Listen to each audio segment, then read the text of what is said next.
Now you would think that in the world of Hot Wheels, collectors would learn how to leave well enough alone. That's not always the case. And among the customizers, some of the best are right here on this table.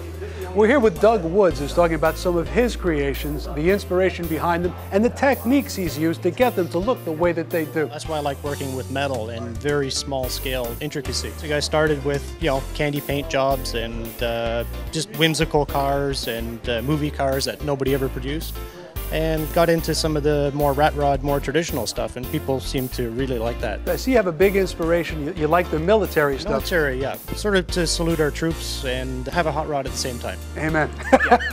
The best of both worlds. Right, right. Now these castings we're looking at here, some of these truck pieces, some of this stuff, like I see some Volkswagen stuff, I see some, looks like Ford fendered stuff. Are these pieces that you've taken from existing models that you've added your own work to, or how do you go about what's? Some are existing models, Hot Wheels, some Matchbox, and some scratch built, and a lot of hand built aluminum things and copper and brass, because I just love working with metal. Right, you said you'd like to stay with the metal. It really shows. Like I can see some of the textures and the finishes that you've gotten on these things would never be that good if they were just paint. You really have like a good weather to. You have to, weathering and realistic rust and little bits of dirt, but not make it too ratty looking, so it still presents as a hot rod and performance vehicle. What's amazing is I'm looking at some of this stuff, I'm seeing fully wired engines, I'm seeing hydraulic and electrical cables. This is all hand fabricated stuff. Yeah. It's amazing. Amazing. Aluminum work as well. I've got also a friend that if I need anything bigger done, he can do actually the machining.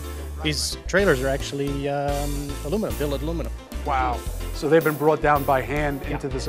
Incredible. Now tell us a little bit about some of this other stuff.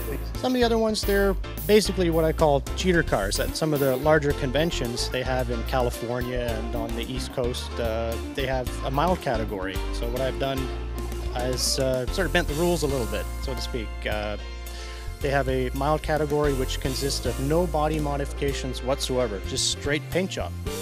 Basically, the body on these cars has not been altered in any way. The only thing that's been done is the chassis. So what's what I call a cheater car. So they didn't like it, but it bent the rules, and a bit of an eye-opener for some of the organizers. But no body modifications whatsoever. So it's strictly a paint, you've done custom paint, you've done custom graphics on them? Or? Custom airbrush graphics, and... but the shape remains the same, basically? 100% the same. All that's done is wheels and chassis, underpinnings. This piece looks like something from a whole nother dimension. What's that? Yeah, it's pretty well the piece I'm most famous for.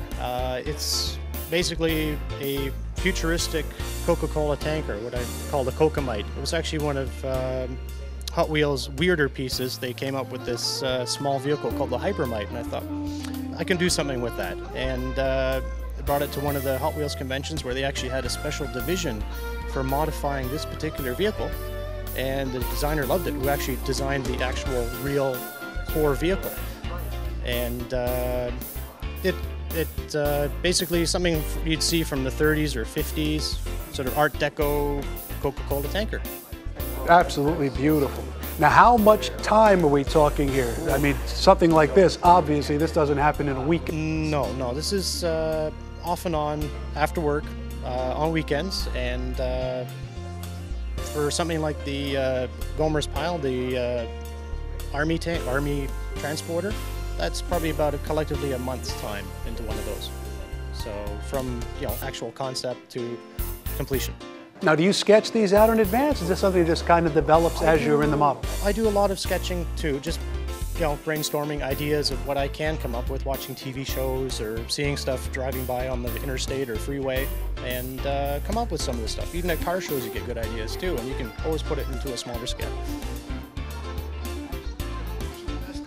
Okay, one thing I'd like to mention is that a lot of these cars have working dipsticks as well. So sort of another thing I've been playing with. Just when you think you know what you're looking at, right? Next car I'm working on will have probably have some oil in it. So. Oh, that's great. Best of luck, Doug. Thank you so much for your time. Yep. Thanks a lot. Bye-bye.